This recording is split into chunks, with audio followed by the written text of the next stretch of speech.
So it is November, and with that comes another little mini marathon I have every November with a certain British spy. I think you all know him. His name is James Bond, and I'm gonna be reviewing a few more of his movies this November. So let's get it kicking. We're gonna have two reviews from both 1967, one official, one unofficial. So let's bring it on, baby.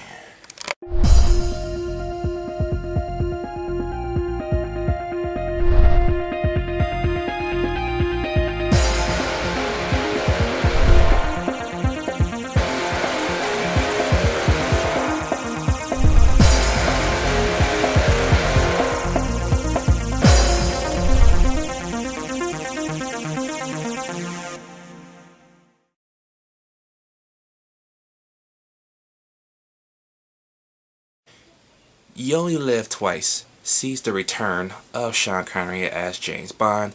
This time, he is sent to Japan on a vital mission because American and Soviet spacecraft are mysteriously disappearing in outer space, and every country is blaming the other for said disappearance. And if one more ship disappears, it's going to be a new whole different type of world war going on here.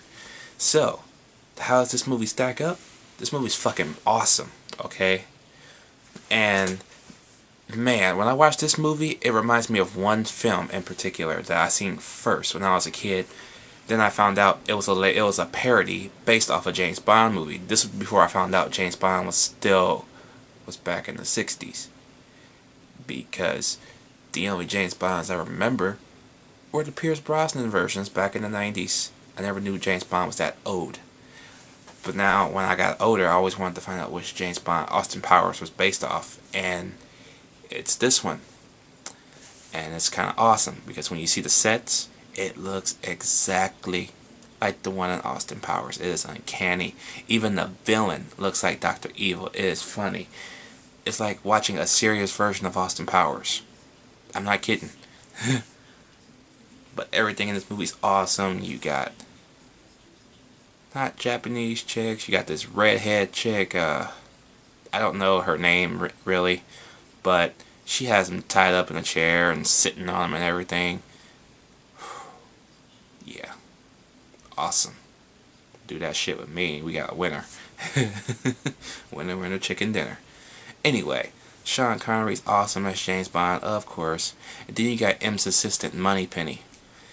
The worst, and I mean worst, kept sexual encounter in James Bond history. Will you, fucking James Bond and Moneypenny just fucking do it? I mean, I know Moneypenny wants to do it with him so badly, and it's just teasing us like, will y'all come on to fucking fuck? I mean, fucking fuck. I like that one. Yeah, like, stop keeping us waiting. We all want to see it, because it'd be awesome. Okay, because Moneypenny's hot, and she's fucking awesome, just like James Bond is. I love these movies. This movie was shot for like $10.5 to $11 million.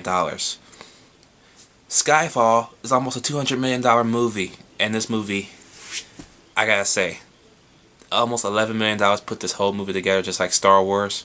Fucking awesome. It shows you don't need that heavy ass budget, because at the end of the day, it's all about the movie, not the effects, not everything else. So it doesn't matter if you can see the strings on the ships or nothing like that, which you can. It doesn't bother me that you have, when I set this, you have like toy people on a set when shit happens.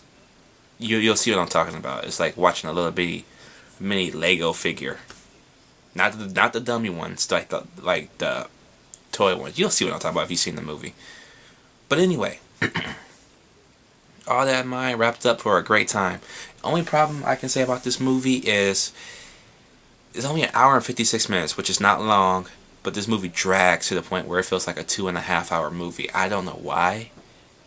It just does, and it kind of brings me down. Way down. But it doesn't bring the grade down. It's just,